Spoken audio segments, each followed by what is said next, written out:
Howdy,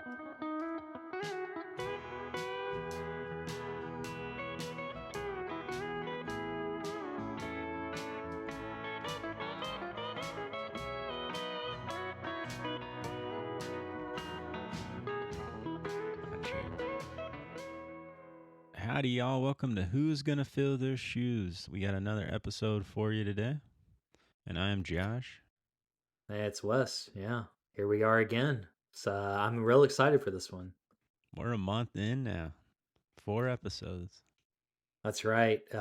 We've really hit the scene, so to speak. Hit the bottle.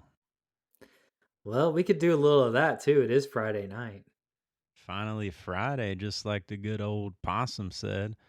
But this week, we're going to be talking about Linda Martell's Color Me Country from 1970. Yeah.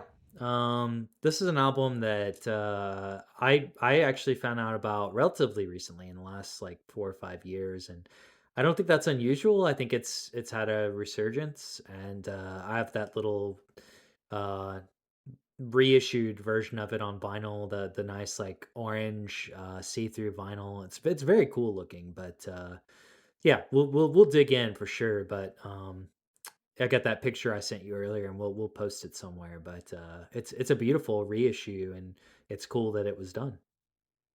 Yeah, and I think that's a good point. Wes and I were trying to figure out where to put different links and stuff because I feel like we have a lot of stuff we find that's interesting. So we're gonna make a Substack for the page so people can find our different links and we can put different songs and things we like on there so you guys can watch those videos that we talk about.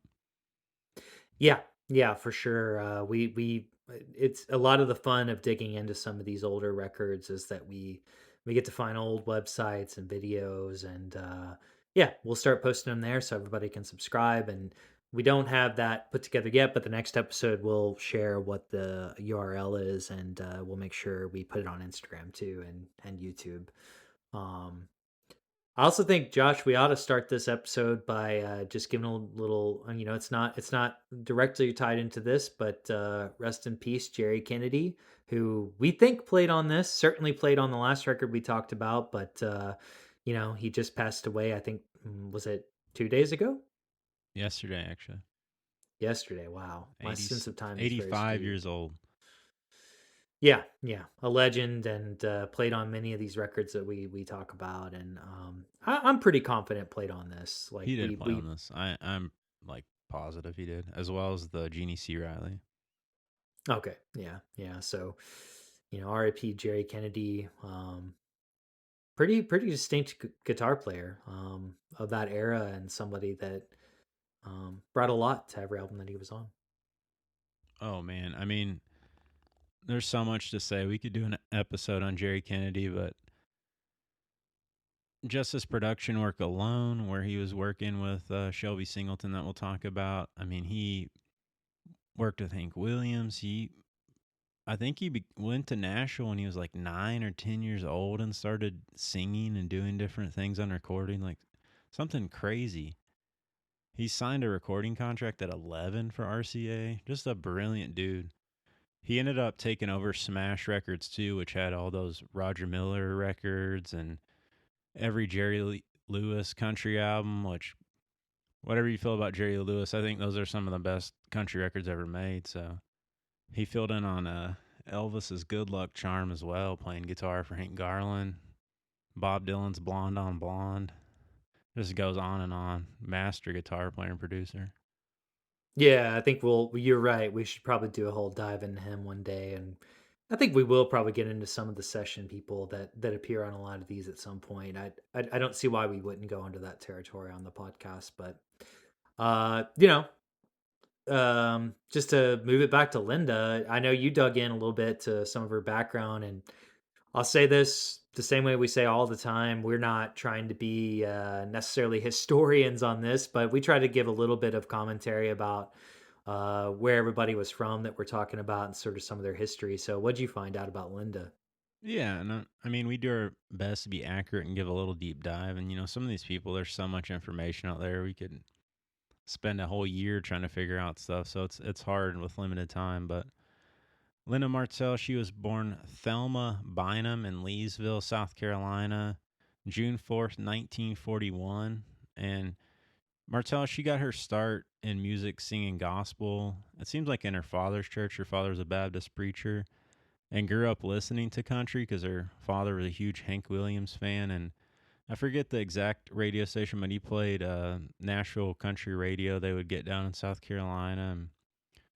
In her teens, she formed an R&B trio with her sister and cousin called the Angelos.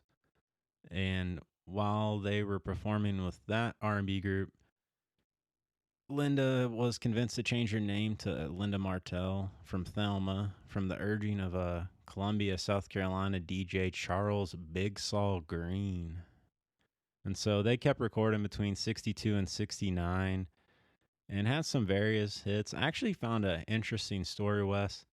I don't know if you saw this, but apparently she sang at a concert in the mid 60s with Otis Redding, and he even kissed her on the lips, she said, and wanted her to go on tour with him. But she was married at the time, and her husband obviously did not want that to happen. And then her marriage fell apart, and he died soon after. I found that very interesting.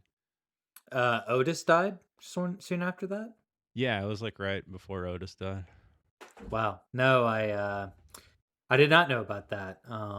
But considering some of those early record, that at least on Tidal, which that's just what I happen to use, but wherever you go look, there are some of those old really I don't know if there's anything more than like a couple of singles from those from the you saw they were the Anglos? Yeah, I think that's how you pronounce it. Okay. Yeah, there's a few tracks that you could find and pretty good overall. And that doesn't surprise me that maybe they would have been in a similar circle, but I did not know that story. That's pretty amazing, especially when you think how soon after that he passed away. I mean, his he was sort of on top of the world, but of course, really exploded after he died and Doc on the Bay came out. Yeah, and I think it kind of speaks to, kind of a theme of her career, which she was underappreciated, and I think people saw how amazing of a voice she had. If you listen to those R&B singles, her voice shines, and I read one thing that called her sort of like a southern sounding Ronnie Spector, and it really does have that feel. I loved it because, I mean, Ronettes are one of my favorite groups, and so I definitely could hear that, and was kind of surprised, but I think they had a few singles on a couple different record labels, and yeah, it doesn't seem like it ever like really took off. And then I think around 69, her cousin got married, and then her sister left the group, so it kind of left Linda Martell as a solo artist there for a little bit. Yeah. Um, I'm even thinking now about that sort of Memphis connection because this was recorded in Memphis. Otis Redding I think was on Stax, which is also Memphis. So perhaps they were kind of in that same recording circle or area. Yeah, there weren't that many of these studios in Memphis at the time. Um, and of course, you mentioned the Ronettes. I don't think Shelby Singleton has as storied of a past as, say, Phil Spector, but they were operating in a similar way and in a similar place in the country at that time. It seems. I know you're talking about Memphis there. So the reissue of this album was actually on Sun Records, which Shelby Singleton bought.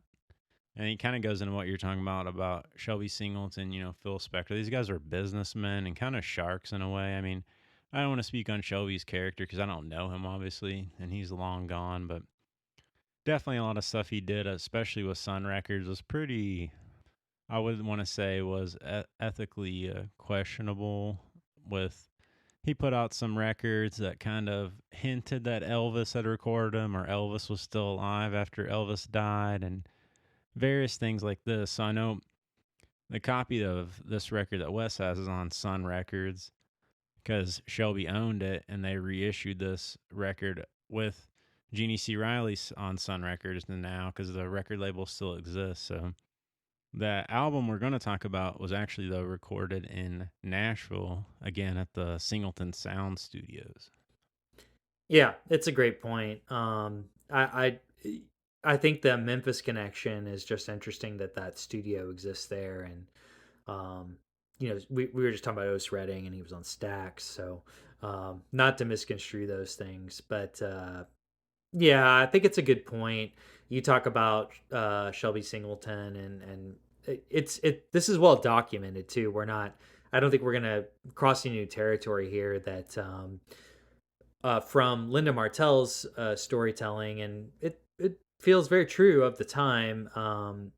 Shelby ultimately, when she decided not to continue working with them, there were some lawsuits, and um, it certainly seems like she was hindered by some of his moves, and we've talked about that he named his record label Plantation Records, and not great, not a great title at all for that, for what he decided to name the record label, and certainly some questionable decisions. And I will not pretend to be the expert on that, but it is part of Linda Martell's story, and part of why, unfortunately, she only has this one record, from what the historical tale seems to tell. No, and I don't think Shelby ever commented on it, why he named it that. And someone asked his brother why it was named that, and he also said he had no idea why Shelby named it that. I mean, SSS was his initial, so that makes more sense, but I don't know. I think in context, it obviously looks horrible. Southern stuff now, a lot of it looks horrible in context. So I I don't want to speak for the man. So it kind of just in context and in the place it is now, it just doesn't. It did not age well, and it wouldn't have even seemed the best at the time. So I understand where she was coming from, and wasn't the best label name, but you know, um, that kind of takes us back into how she ended up with Shelby. There was around in 1969, Linda was singing at an Air Force base, and a Nashville furniture salesman named Duke Rayner heard Linda singing some songs at the base, and some people urged her to sing some country songs. And she was back in South Carolina then. And after convincing Linda, he got her to go to Nashville with him, and they met Shelby Singleton there and recorded a demo. And so, from what I can gather, it happened fast. She recorded the demo. She immediately signed with Rayner as her manager, who she called a kook, and he kind of sounded like one, honestly. And, at the time, I think there was a lot of those people just taking advantage of anyone they could try and make a dollar. I mean, people saw Elvis, and I think a lot of people were just, hey, this is the next star. And he even talked about, how could I find the next, Charlie Pride had just taken off, and he was like, I want to find the first female black country singer. And so I don't really know if he had a lot invested in, her goodwill. He just was trying to make some money, it kind of seemed like. And so she immediately signed with Rayner, then immediately signed with Shelby Singleton. And I know, like, it seemed like from what I can gather, in the matter of like days, they did all this signing, and she was already on a 12-hour session recording this album. I think he showed her the songs once, and then 12-hour long daily session of that's the album. That's how they recorded this, from what I can gather. That doesn't surprise me too much because when we did that Jeannie C. Riley episode last week, we talked about how fast country records used to be recorded. There's a lot of the same personnel on this, which we think is why Shelby Singleton didn't necessarily credit a lot of people. It was a lot of the sort of famous Nashville session people at the time.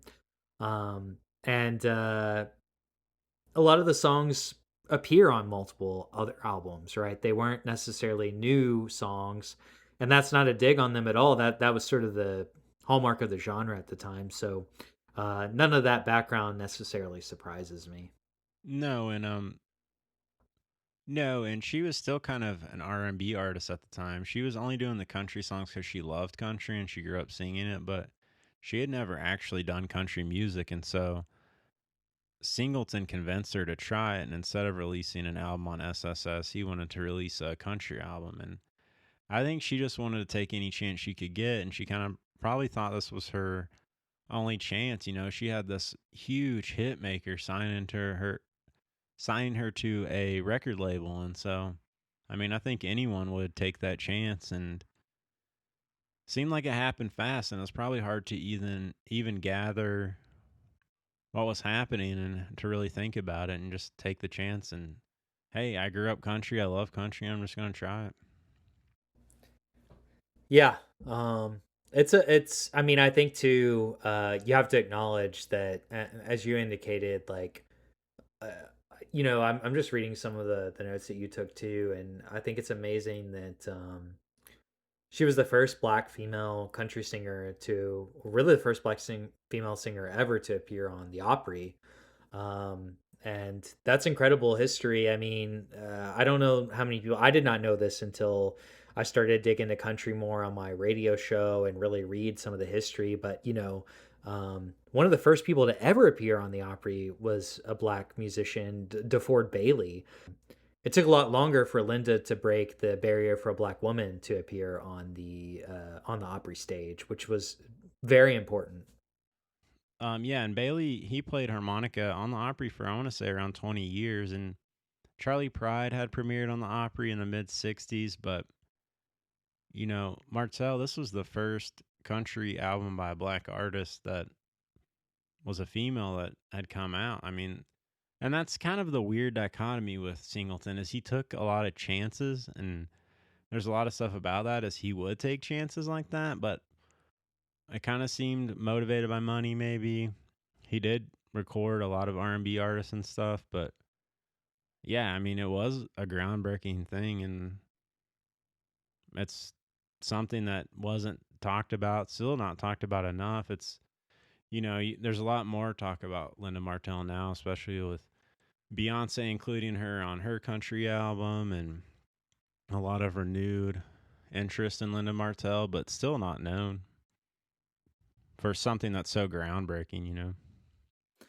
Yeah, I'm glad that the conversation is coming around, and I'm happy to talk about this album because not just that it's important. I mean, I think it's a companion record to the last record uh, that we reviewed, and that's why we decided to talk about it right now. I mean, you and I both know about this record and appreciate it, but I think there's so many things in common with the last record we talked about, and sort of the track for why this album came out. And the Genie record was a little bit after this, but I think, right, like the Harper Valley PTA, maybe, actually, yeah, because Harper Valley PTA was a hit after this record came out, right? No, it was before. Oh, it was. Okay, wow, I didn't realize that. So it kind of ended up overshadowing this. I do know that history. Unfortunately, I think that played into why maybe Linda didn't get to continue to make more records on this label, because that was such a smash hit. And yeah, there's no real comparison there. I don't think there's any importance in doing that, but I think that it's just interesting how that history played out, in terms of what the record label itself was trying to accomplish. Yeah, I think this and Country Girl were recorded around the same time. And Harper Valley PTA was a year before, Okay. 1968. Yeah, I mean, they sound really similar. Very. And we'll talk about that. I mean, so that, yeah, like you said, this was Martell's only major release in her career. And it did reach the Billboard Top Country Albums for 2 weeks, peaking in October of 1970. And after the release of the album, she got a lot of traction. She was on Hee Haw, the amazing variety show with Buck Owens and Roy Clark, that was really instrumental to make country kind of in the mainstream. She apparently was on the Bill Anderson show, which there's no footage. There is footage of the Hee Haw performance. The only footage I can find that exists of Martell performing, which is crazy. And like you said, she was the first black female country singer on the Opry. And according to Martell, she was on the Opry 12 times, which is pretty crazy. And I think, that would have been an interesting thing because as much as the Opry was special, and I think a lot of musicians were good people and good hearted people, it still was, the Ryman was built from at a time where it was Confederate signage in the Ryman when in the 60s. And For a lot longer after, actually. I know you're about to read. I just read Alice Randall's book, My Black Country, and she talks about that. It lasted a lot longer than it should have. I love the Ryman. I've been there many times in my life, and that's shameful.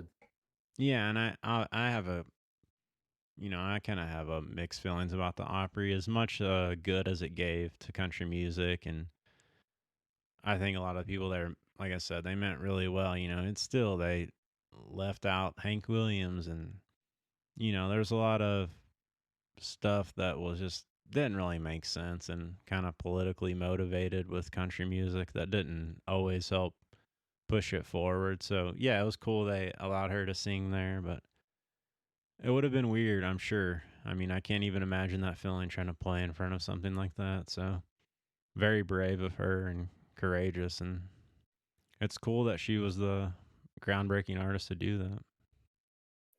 Yeah, I agree. I mean, I have I grabbed my vinyl copy and just have it in front of me, and um I mean, truthfully, she just looks cool on the front of this. Like, she looks laid back and relaxed, and just the same as the Genie record, she just looks of that era, and it's just has this like confidence, and it's a very like understated album cover, but it feels of that time too. And I know I'm looking at the reissue, but I think the reissue has pretty much the same album cover from the original release, more or I less. think it's the same, yeah. And I was reading some stuff Alice Randall wrote too, and she kind of talked about maybe putting her on the front of the album cover at the time and having her out there. And unfortunately, the way America was and how segregated the South still was, did that harm her career at the time?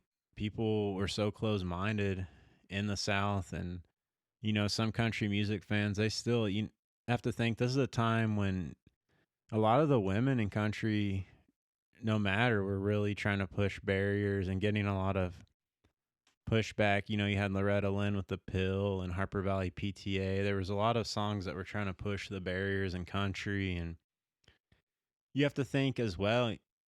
I read that Linda Martell toured some with Waylon Jennings and he really liked her. But one of the reasons she kind of fell out with her career is the fans. And, they had her singing with Hank Snow. And, those fans, no shade at all, but that would have been a lot of old timey Southern people that they were not probably ready for that, and sadly, and it seems like she got a lot of racial targeting and names and slurs yelled at her. And I even read where she had talked to Charlie Pride at Hee Haw, I think, and he was like, you have to have thick skin to get through this. You just got to learn to just ignore it, keep singing, and it's a shame that was something they even had to deal with. And I think, yeah, maybe someone could have, but a lot of people wouldn't be able to do that and wouldn't want to. I mean, I think at a certain point, some people are just like, "Is this worth it? Is this how people are?" And I think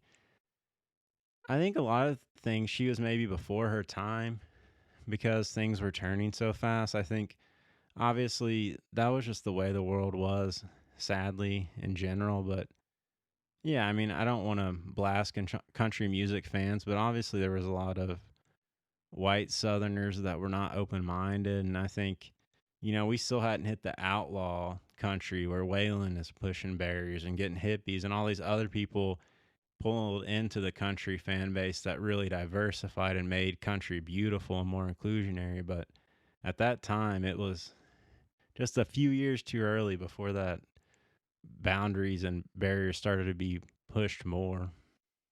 Yeah, well, and not only that, I mean, I think you hit at it that Charlie Pride had some, he had faced some of that adversity, probably a lot more than he maybe would let on.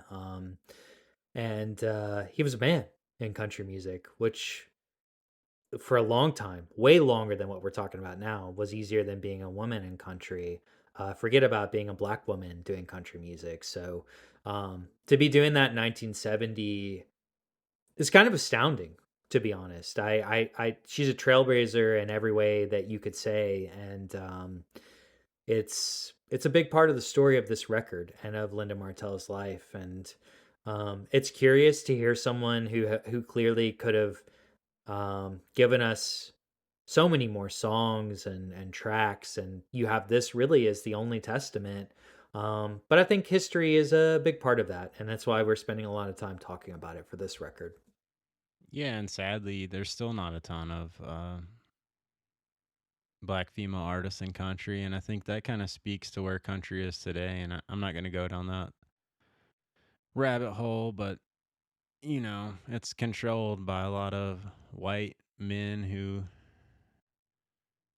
we can debate at some point or not. I don't really want to debate it because there's no point in it. But even Linda Martell herself said recently that a lot of stuff on the country radio, in quotes, is not country music. So, yeah, it's still kind of controlled in the mainstream by people that shouldn't have any business with it. So, You and I think one of the things we want to do on this podcast at some point is have some guests. And I think there are many people who can speak to that history and speak to the unfortunate uniformity of current country radio, that they can speak to those things better than we can. And I hope we can continue to grow the umbrella and have people on who want to talk about that, because it remains an issue on current day radio, just the same as it would have remained then. I mean, what's being played on the radio now on country music stations is, let's just not even go there today.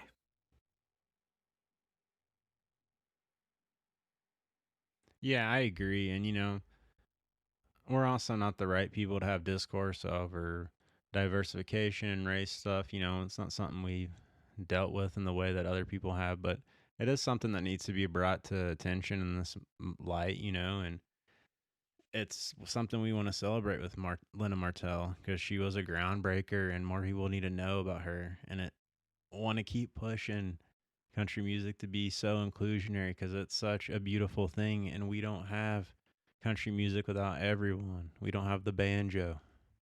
We don't have harmonica, things like that. So it's That's right. important and we got to celebrate it. So that's why we really wanted to talk about this album. And it was a perfect uh,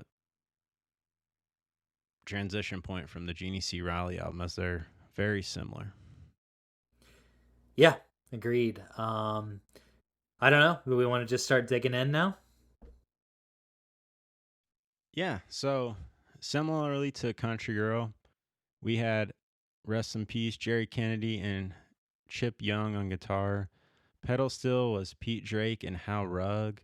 Bass, we had Bob Moore. Drums, Buddy Harmon. Fiddle, Buddy Spiker.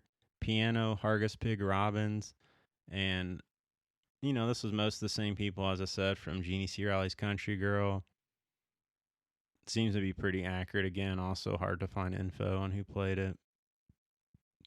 And so, track one, we start off with Bad Case of the Blues. And this was written by Margaret Lewis and Myra Smith. And it was released as a third single from the album in 1970, peaked at 50 on the US Hot Country Singles Chart. And as I said, you can see Martell singing this track on an episode of Hee Haw that aired December 8th in 1970. Hee haw. Oh man. You and I have talked about hee haw lots of times. And we know it. And I don't know, probably you the same as me. Like I grew up my dad talking about it. It ended, I think either around the time I was born or a little bit before. It had a long run, but you know, I don't know that so many people know about hee haw anymore. It was a bit of a cultural force, though. I read, I was reading up on it a little bit before this, and hee haw was not just like a regional hit or something that country music fans watched. Like it was a national hit. People watched hee haw, they tuned in for it. Um, yeah, it was almost like a country music SNL or something. They did skits, and I just can't imagine anything remotely close to that today that would feature someone performing like Linda did on the video that you found. It's really a snapshot in time. Yeah, Hee Haw's really interesting. I recommend people watch it. It is funny. They poke fun at a lot of country stereotypes. It really brought music or country music to the mainstream because it was really popular nationally, and it included so many groundbreaking artists on it. I mean, anyone that ever had a hit in country music can go watch perform on Hee Haw, and maybe they did a skit like in SNL. But Buck Owens and Roy Clark hosted it. They would play songs most weeks, and really funny. I mean, I love it. It's aged funny, not like inappropriately. It's just old and kind of goofy now, but I like watching it. Yeah, agreed. I mean, my dad loves it, and it is goofy, but it has not aged poorly at all. As a matter of fact, not something clearly as we started, not something you can say about everything in country music. I won't claim that about every hee haw skit because I've not seen them all, but by and large, I think it's a relatively pleasant snapshot in country music. Yeah, same. I have seen quite a bit of them. My memory doesn't serve me well, but yeah, you know me though. I end up watching all that stuff. But Yeah. I think this opening track's beautiful. The yodeling on it, which I guess was Linda Martell's idea, is so brilliant. The pedal steel on it, whatever that riff, probably Pete Drake's playing. Oh man, it's just like some little flip. Great song, very memorable, especially with the fiddle. I really love this song. I kind of like the cheeky, like self-deprecating Miss Smarty lines, where it's like, "Oh yeah, if I was Miss Smarty, I would have known better." I don't really take it as like a, oh, I'm a, she kind of says like, oh, I'm a dumb girl, but I don't really take it as that way. I kind of sense some attitude in it. Yeah, I'd agree. I think that is present. I think that's why this track and some of the strongest tracks on this album actually work really well. And the yodeling is key. Honestly, this I wish there was so much more of that.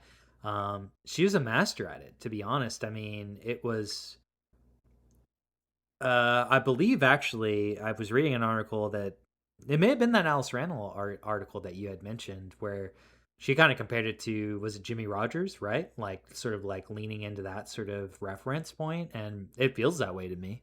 Big time. And, Jimmy Rogers was heavily influenced by a lot of black folk artists. And from what I heard or read, Linda Martell got it, though, from her dad singing Hank Williams around the house as a kid. I love that. I mean, it's just so standout on this. I could listen to this song over and over and over again and not get tired of it.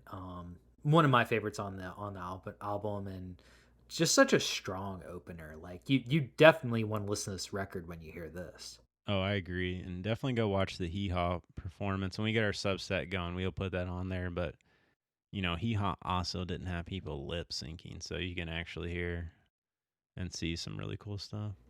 Wait a minute, didn't some guy recently? Well, never mind. There was somebody lip syncing recently, All or I right. don't So we're on know. to track two, which is San Francisco is a Lonely Town. And this was written by Ben Peters. And Peters and Joe Simon both recorded their own versions of this and both charted. Joe Simon's I listened to, it's a super R&B version and it reached 29 on the R&B charts back in 69. And I actually liked Ben Peters' version maybe the best. I went and listened to it and was kind of surprised.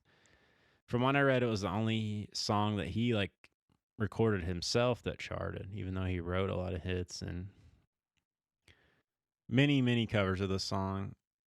It's thematically about a couple leaving the South, headed to San Francisco on a Greyhound bus, trying to find better life in the big city. And, you know, the husband ends up kind of running off on his own and living his life, and things kind of fall apart. And I read it as someone was saying it was a compliment to Streets of Bakersfield. I could see that. Differing opinions for me on the songs, but it is somewhat thematically similar.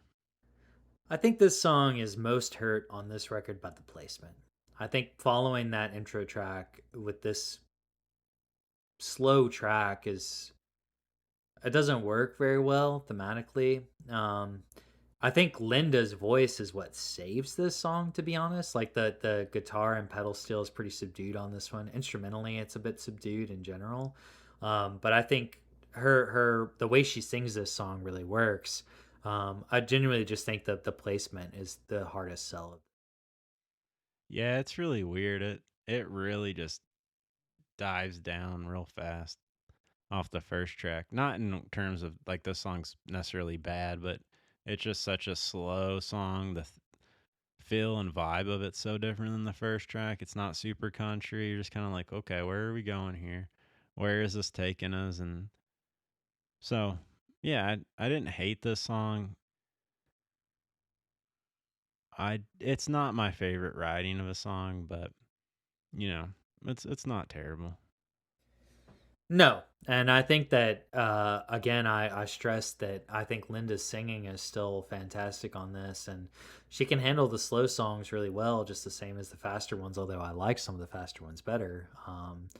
But yeah, I mean, at the end of the day, like I mean, I don't. It could have been Shelby's choice. Whoever decided to like, the track listing and the choices like that really did. It's very easy these days to be like, who cares? Because people just listen to songs and whatever they want. But that meant so much back then. The A side, the B side, like we'll talk more on this record as we go through it. But the A side and the B side both are a little out of balance because of the way that the tracks kind of fall. Yeah, and Shelby 100% picked these songs because he was using the same writers he uses on everything. But that takes us to track three, The Wedding Cake. And this was again written by Margaret Lewis and Myra Smith. It was originally released by Connie Francis. And then I found Jeannie C. Riley also recorded a version of this after the Linda Martell version. I love this song. The intro is awesome. The mandolin and the acoustic guitar playing off of each other, and some pedals still sprinkled in with that nice upbeat drum beat. The lyrics of this, oh man, magic. Some great imagery, to the depths and complexity of marriage and love. I love this song. Yeah, it's funny. The other day, Sonia and I were driving and doing some errands. My wife, Sonia's my wife, and we were driving around, and I was playing this record, just listening to it because when we prep for these things, I like to listen to the albums, sort of in lots of different situations. I like to listen at home. I like to listen in the car.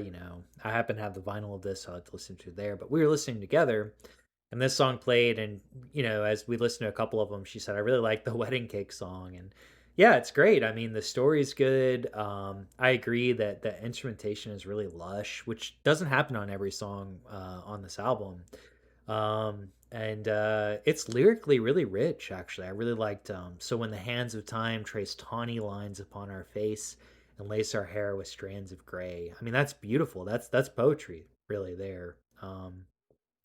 The intro is beautiful, and I almost feel like ironically, it could be a song that's played in a wedding scene in a movie of that era, right? Like my mind almost went to The Godfather, like the wedding intro in the first Godfather movie, and I hear that little. I assume a stand up bass is doing that sort of like thumping of the beat, and yeah, I almost wish this was the second track because it's really strong.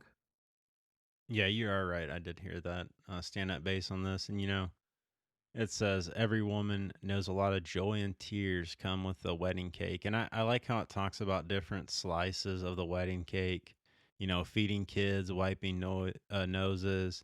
One slice is concern for your dreams. It's talking about this whole experience of marriage as this giant wedding cake that's so blissful and beautiful with the icing. But when it comes down to, there's a lot of aspects, all these different slices, different pieces of how it makes up, and beautiful parts, sad, hard aspects.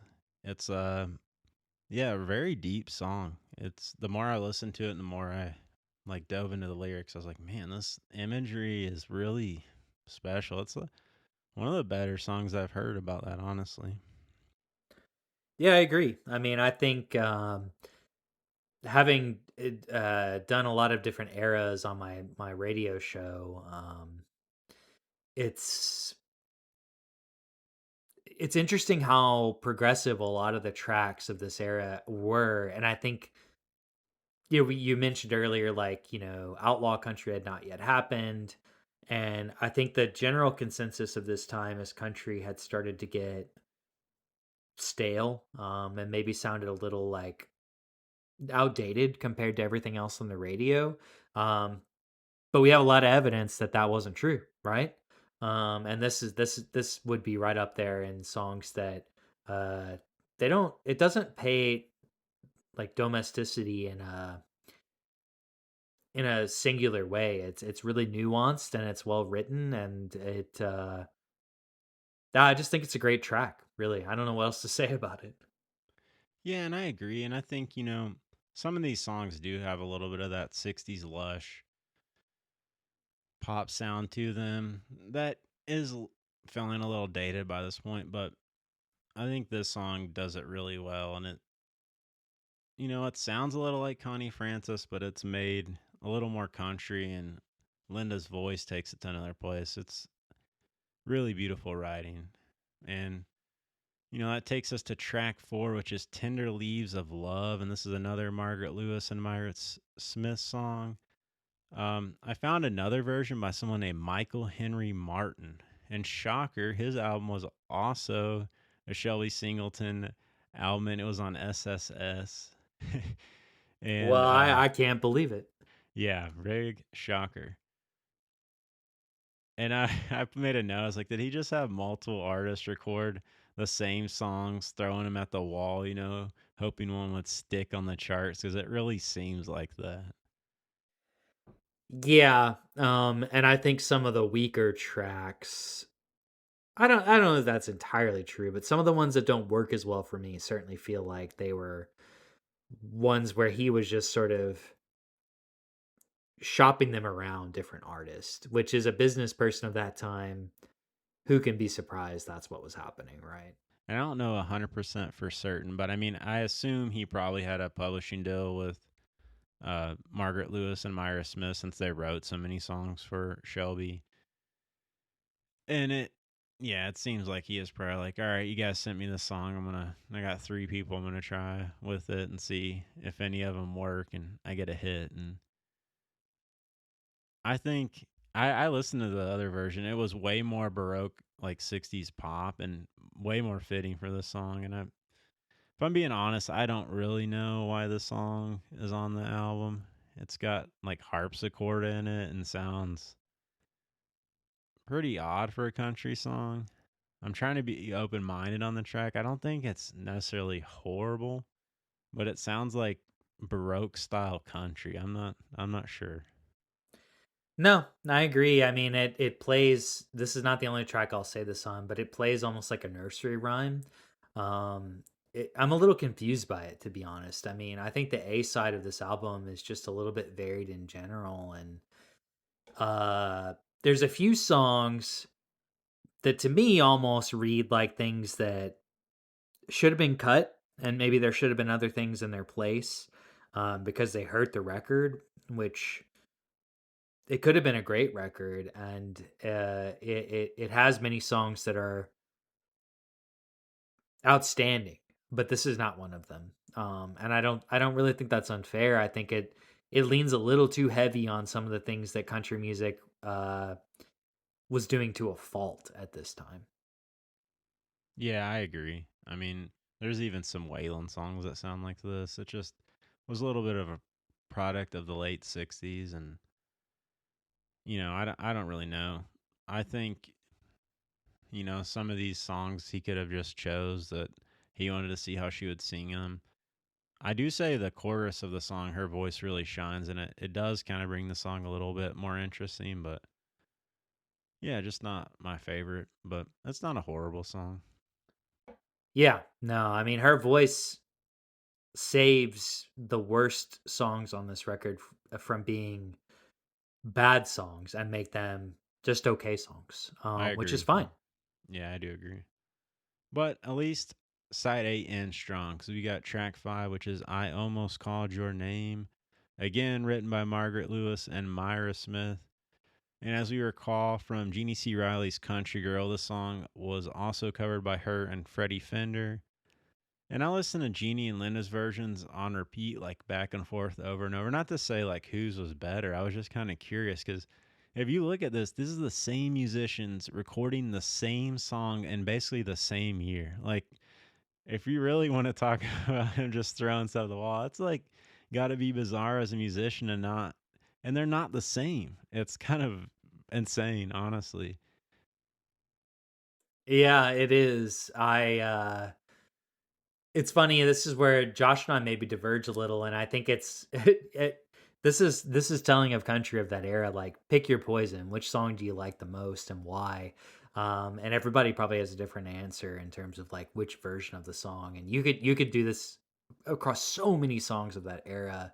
I really like Freddie Fender's version. I had discovered it when we were doing the Jeannie C. Riley record, Country Girl. I heard that song and I was like, "Why do I kept listening to it. I was like, "I know this song. Who has played this song?" And, I knew the Linda Martell record. I knew the Freddie Fender record. And really, my feeling is that that song is a strong song. So every version of it is going to be good and just different. But I don't even think I would argue which version is better. I happen to like the Freddy version a lot, but Josh, I think you feel a little bit differently, and that's a okay, right? Yeah, I actually like Linda's version the best. It sounds the most country to me. It's more upbeat, and got to thank Jerry Kennedy here because he's a product of his time. He brought that electric sitar in again, and it's pretty prominent. And I don't know how that works, why he brought that into country, but somehow it sounds country on this song the way he played it, and it works really well. And, you have the pedal still coming in on the chorus, and another standout, just as it was on Genie's. This is a brilliant song. I'm really surprised that no one else covered besides those three people that I can find. I think this is a brilliant song. I'm with you. When I started to dig into the history of that song, I assumed that those three artists had covered it because it was a standard. Just because that seems to be the way these things go. And um, no, it just turns out those three are the ones that covered it, and every one of them did it a little bit differently. And um, I think I like Freddie's version just because Freddie Fender's. We'll talk about him on another episode, but he has so much emotion in his voice, and Linda does too. But I just feel like a sadness in his voice, and this is a very sad song at the end of the day. I just don't know what else to say about it, but we'll talk a little bit more about him at the end of this record. But I will say it's a very strong end to the A side. It's a great companion to the intro. Um, and ends the A side on a very strong note. I love the guitar intro. Can I say that? Like the guitar intro on this Linda Martell version is so powerful, and it just kind of pops in after the chorus. We assume that's Jerry Kennedy, right? Like I That's just that love that. sitar. Is it really okay? Yeah, I love that old school country lick. Like I don't. It shouldn't work. The sitar shouldn't work in that sense, but it does. It's so beautiful here. Yeah, I mean that's the brilliance of Jerry Kinney. I I have no clue why he used that.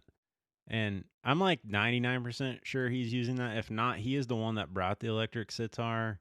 I did do research on that into these like sessions, so but yeah, I mean it's credited him as Chip Young, so yeah, that I you said it is a really sad song. It is a super sad song. I think that's why I like her version because I am a sucker for like the saddest tearjerker songs that have upbeat music. And it's such a funny dichotomy, and I like this more upbeat. But in the chorus, her voice just goes in the song and really, really shines. I mean, it warbles really at the end of the day. That's the thing that works so well about the chorus and Linda's singing here, right? Yeah, and that's something that I think my biggest critique with this album is I think whether it was a song Shelby chose or, maybe Linda being really nervous, also like not knowing the songs, if you're just thrown in and just going really fast, she's not choosing the songs. I doubt she would have chose a lot of these songs herself. If you listen back to her in R&B stuff, her voice doesn't shine the same way. And it's not because she wasn't country. I mean, both, she grew up country in South Carolina. That's what she grew up listening to. R&B is what she sang for a while. She sang gospel. You know, all these were so authentic to her. It's not like she was trying to be something else that was inauthentic to herself. I just don't think her voice shined through the way it should have on some of these, and I don't fault her. I think it was really, you know, whether it was the song choice or her just being really nervous. You see it in glimpses, and when you see it, it just you're like, yes, if she had a little more of a chance, it could have been something. But I think that's the hardest part about this record and about Linda's story is that this is a debut that is not perfect, and not because of Linda, but there's so much that shines on it because of her. We keep talking about her voice and the way she sings these songs and the way she just steps into the shoes of the characters in these songs, and it it's a genuine shame that she never got to do more or decided not to, or however that happened. I'm so glad she's getting the recognition that she has today, but I sure wish that she had done more because we'll talk more and more as this album goes on. But I love Linda's voice and it's unique. I can't name anyone else that sang the way that she did. no, I agree. All right, so that takes us into track 6, Color Him Father, which is the start of side B. And this was written by Richard Spencer, originally done by the Winstons in 1969 as an R&B track, and it hit number 7 on the Billboard Hot 100 even. This song is interesting. It's about a child's love for their stepfather who stepped in and helped out after the child's father was killed in the war. And I would say this is probably the best track on the record. Yep, no disagreement with you on that. It's probably the standout. You know, you and I have talked about this, but this makes me mourn the fact that Linda didn't have a chance to put out more. There's something elevated here that goes beyond just country music. It works perfectly as a country song. Truly, it is a country song here in this format. But it also fits right along with really any pop song of the era. You know, it could be a Mama Cass, Karen Carpenter, Dusty Springfield, whoever you pick your poison there of that era. This could fit right in. Yeah, and I will say, you know, give Shelby credit. This was the first song they recorded, and when she took her first pass at singing it, he was like, "No, I don't want to hear the Winstons. I want to hear you sing this," is what he told her. And so, you know, she was a little country and a little R&B, and that's how she approached it. And she said she loved country music so much because it tells a story. And you know, R&B, soul music, and country are so aligned because they come from the same place. There's different backgrounds, but it's all from that southern working class, story driven, you know, a lot of hard times approach. And she was a perfect person to do this song. Yeah, my sister and I actually got together recently, and we're talking about the history of country and sort of like what where does it come from? What does it mean? And you know, I that's where I settled is that it's a story of class really more than anything, and that's the commonality here is that um, at its best, it's a story of people who share a class and struggled in life and had to overcome a lot of bad odds, and I think that's the tale that this track is telling, as far as I can discern from the lyrics and the way it's sung. Yeah, and I think she had a quote, and I'll read it verbatim because it's great. So she said, "Country music tells a story. When you choose a song and you can feel it, that's what made me feel great about what I was singing. I did a lot of country songs, and I loved every one of them because they just tell a story, and that's why I love country music." I love that. That's so true. That's what it is at its best. It's a story.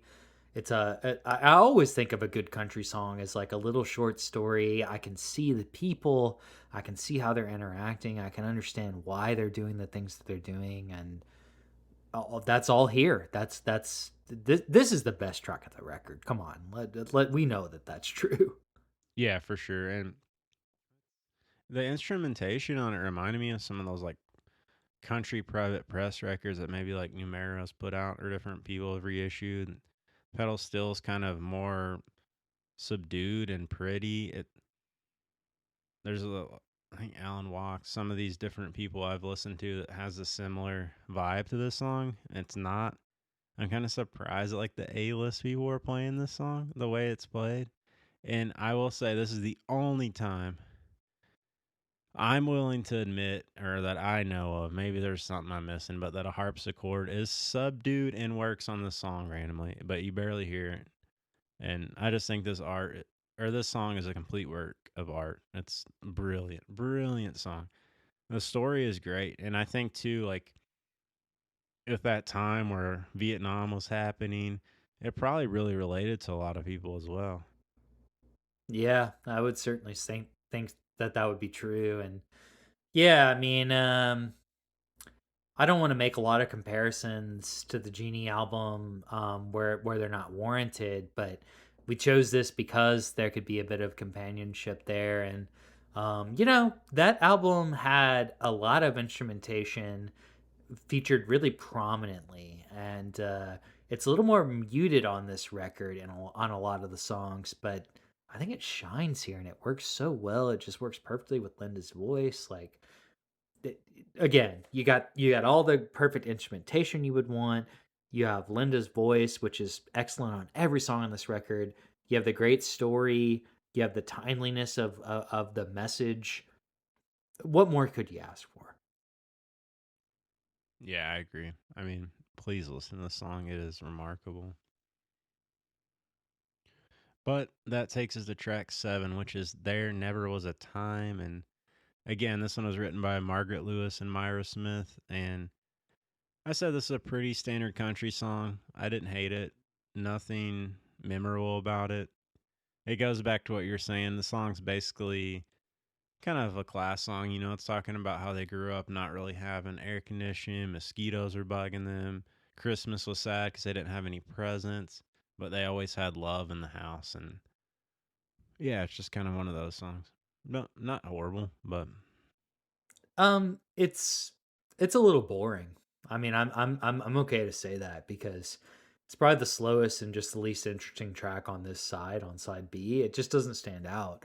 And it's really sad. Like, if you're gonna make a really sad song on a record that has some kind of heavy hitters, and especially following that last song, like the placement is just not good. And I'll keep saying this has nothing to do with Linda. It's just I don't know why this song sits where it does on the track listing. no, me either. But I I don't don't have have much much else to more. say. No, me either. Not. I mean, yeah, it is what it is. Track 8 is You're Crying Boy Crying, and this is written by Fred Birch, who wrote another one on the songs on the Genie C. Riley album as well. And it's funny because I was reading your notes and you said it sounded a little like Nancy Sinatra, which I was going to put in my notes and say it sounded like Lee Hazelwood, which makes sense since he was making Nancy Sinatra songs. Yeah. I love the upbeat little snare drum on this. The guitar really sings the fiddle. We're back in another great track here. Nice lyrical song with a lot of attitude. Yeah, I mean, it's just awesome. I say it sounds like Nancy Sinatra. It really does. Like, it has that sort of like non-apologetic. I mean, it was like a feminist song to me. Oh, big time. In the best way, It's without my loving, you'll be just like dirt on the ground. Come on, that's awesome. Yeah, that I is a good mean, one. the guitar's on fire. This is a honky tonk song. I could see a whole bar full of people downtown in Nashville just dancing to this. I mean, it sounds ahead of its time in my opinion. Big time. It's funny a man wrote it too. And yeah, I mean, it really does sound like Lee Hazelwood could have made this song because it's pretty honky tonk, but it's just a little different than like the standard fair country. So great lyrics. I agree. It's like a really strong kind of not maybe like a fighting song where it's like I don't care if I lost this guy. You're the one that's gonna be sorry. You're crying because you lost me. You know. You don't get enough You're of those songs. I love it. you're dirt on the ground. Yeah, yeah. Yeah, that's a brilliant line, man. What a great song. It definitely recovers the from the last song there. Yeah, the I think the tempo does everyone a favor on this. I think this is the common theme is that some of the more up tempo songs on this record are just so much more fun, and it seems like Linda's more comfortable on them too. I mean, I can't speak to how she actually felt in that moment, but just from listening, it sounds like she was a lot more comfortable with those up tempo beats. Yeah, and I agree. I mean, it fits her, and they're more fun to listen to. I'm not a huge fan of some of the slower. So, some slow country songs are beautiful because they have that crying pedal still, but the way they were produced on this, they're just like some sort of pop song and not fitting. If she would have done some of those tearjerker pedal still songs, that would have been great for some of these, but that's not her fault. That was the production. Yeah, agreed. And I'm just happy to have this song. I honestly, I've heard this record before. This is not my first time listening to it, but revisiting it and listening to it over and over again, I just love this track. It's so much fun. I actually would love to go to like a honky tonk bar and hear a band play this song because it would be a lot of fun. We'll leave it to Fred Birch from Paducah, Kentucky to write it. And it looks like he may still be around, and he's near 100 years old. We ought to look him up. Well, I know Paducah. We've talked about Paducah He's in before on Nashville this. now, buddy. Well, I know that even better. I mean, I've been here too long. Yeah, I mean, Kentucky. Kentuckians can write a good fighting song there. Yeah, especially if you end up in Nashville, that's the way it goes. All right. So yeah, that I love that. That takes us to track 9, "Old Letter Song," and this is again written by Margaret Lewis and Myra Smith. I lyrically did not love this song. I thought it was kind of corny while making fun of corny songs. It's talking about songs like Divorce, some of those different ones. I think the saving grace in this song for me personally is her voice. It starts off a little more subdued, and it's listening to different songs about, and she starts spelling home. But when that pedal still comes in and her voice takes off, sort of maybe 3/4 of the way through the song, wow, that her voice is unbelievable there. It really shines. I mean, it's a shame that wasn't, like I said, when it shines on this, whew, she could sing like really magical. It saves so many tracks, this one being really the pinnacle of what it saves. I was listening to this album and I started thinking about what is an old letter song, and I assume that's like the old we all know it if you've listened to country music, you've heard it 100 times that there were all those old sort of like, oh, I woke up, read your letter, now you're gone kind of songs, like Dear John sort of thing. And she even says, I heard a corny old letter song on the radio a while back. It was just like every country album from the 40s, 50s, 60s, whatever, they had those kind of songs on them. And everybody knew what they sounded like. Yeah, it does struggle from, unfortunately, sounding a bit corny. The lyrics can be that way. Um, I feel like maybe it's trying to poke fun at some of the staleness of those songs. It seems to me what they're saying is that the narrator is like initially trying to say those old corny letter songs are stinky. I don't like them. They're no good. And then the longer and longer they listen to one of those songs, they get emotional and sad, and they actually start to experience the corniness of what those old songs are trying to do. But you nailed it. I mean, especially the final verse, her voice is just so good. I mean, outside of the yodeling on the intro, that final verse is the best that one of the best parts of this album. It's weird because it's on what I don't think is the strongest track by any means, but it just oh, I I would love to hear just the isolated vocals on that, to be honest. Same. And you're kind of right. I think maybe it is where it kind of approaches a corny song, and as you keep listening, kind of like Divorce, you're kind of like, okay. But then you get into it and you're like, oh man, this is a tear jerker. This gets you. And this song kind of does too. And that fiddle solo fade out, I wish it would have kept going, but yeah, That's Buddy is, fiddling good. yeah, fiddling Buddy on there. He is reason I think he was one of the most well known and well used. One of the more standout instrumental parts on there. It is a weird song to think though that like half of it is kind of like, man, eh, if you're not a person that has an attention span or trying to listen to this, you might skip this song if you start off. But the delivery that she gives in the middle of that, or near the end with that, is worth listening to the beginning part because once you get there, I yeah, it kind of makes me want to listen to it again because they're just like, wow. And the pedal still playing off her voice.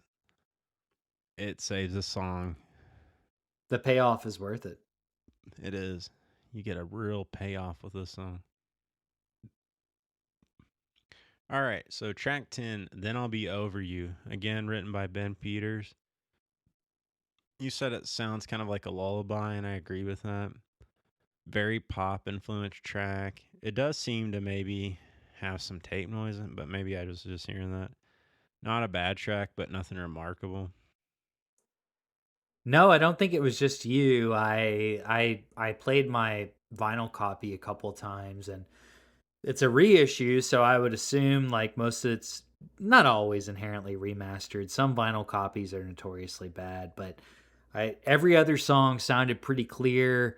It actually felt like this track and the final track had some tape noise or just weren't cleaned up, and I don't know why. I mean, it seems like the masters might have been kind of produced that way for whatever reason, and it might help this track. I mean, this track is this is the weakest track on the record, probably.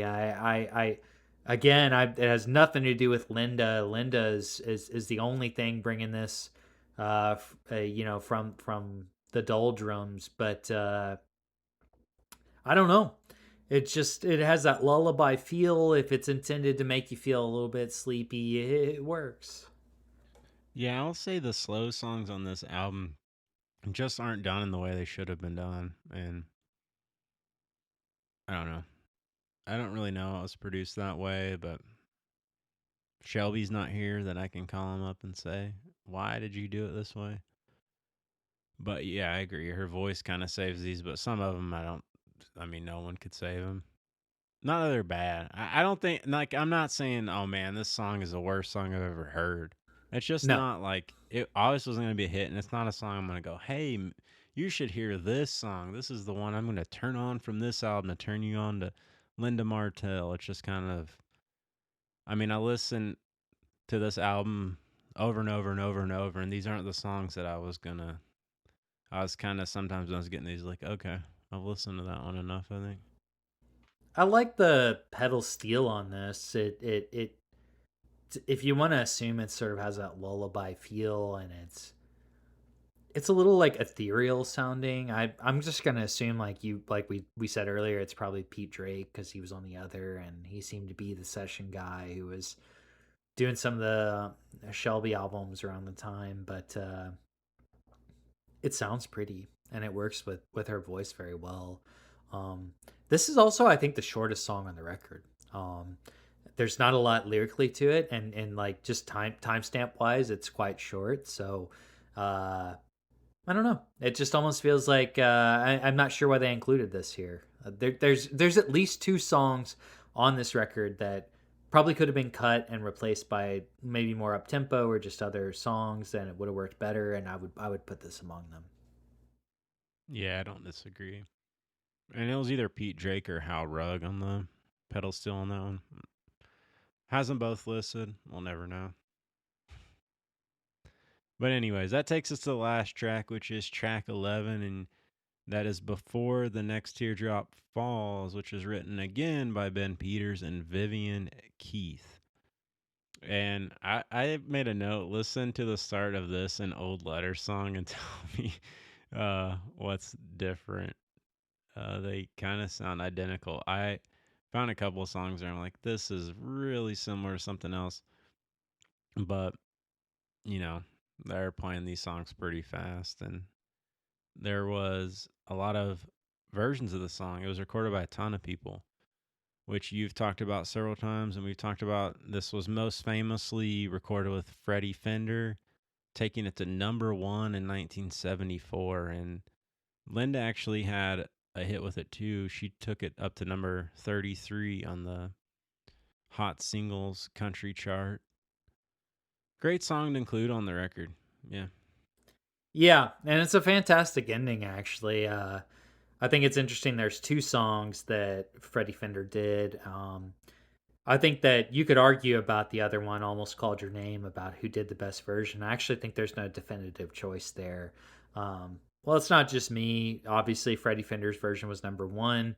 That is the Freddie Fender song, really. Like, that's not my opinion. Like, if you go look up, like, just go on YouTube and look at Freddie Fender, that's probably going to be your top result. And it stayed culturally relevant. Like, there's an episode of The Bear, right, where one of the artists goes to karaoke and does the like Spanish version of the song, and you can find Freddie doing that too.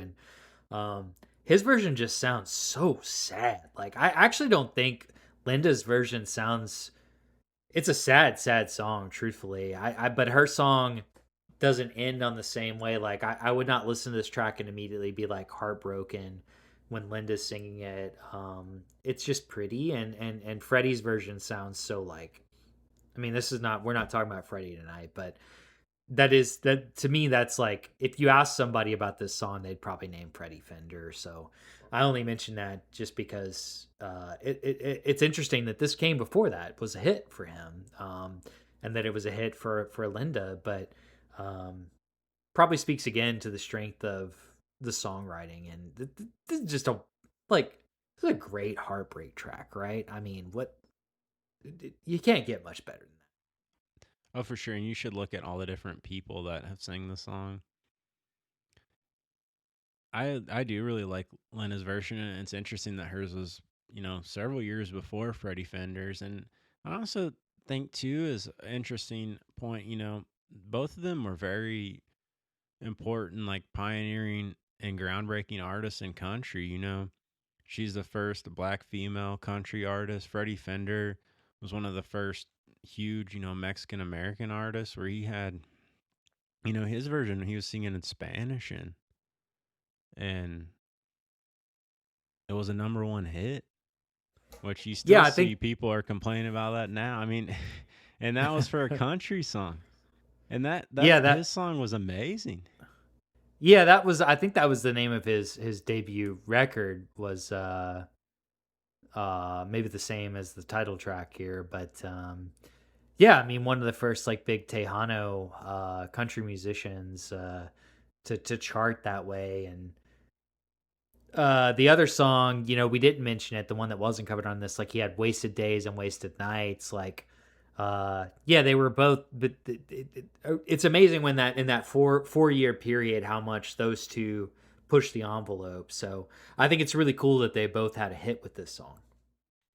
Yeah, I agree. I thought that was a really interesting parallel between two pretty important artists to country music, and a good way to end this album. I mean, I think it was a fine ending. It shows, like you said, this song is super sad, and his version's so slow, and hers is interesting, upbeat. I don't know why they chose the different songs they did on this album. It was of no fault of Linda Martell's, but there's some real gems, and it's definitely worth listening to. Yeah. I mean, we're not alone in feeling that way.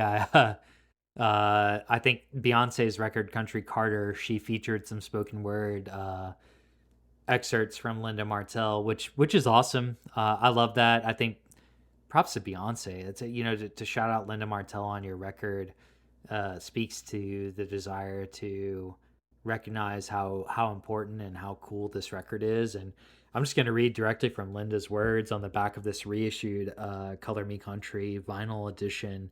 She says, "I'm so happy so many people seem to love my singing. I love country music. I always have, and I never thought in a million years that this would ever be. It has been a long road, and I hope you all continue to enjoy the album. I truly appreciate all of your support. Linda Martell, 2021. Um, yeah, Linda, we love your singing. No doubt about that. Thank you for this record. Yeah, I agree. And honestly, I was gonna say more, but I feel like that's the perfect way to end this.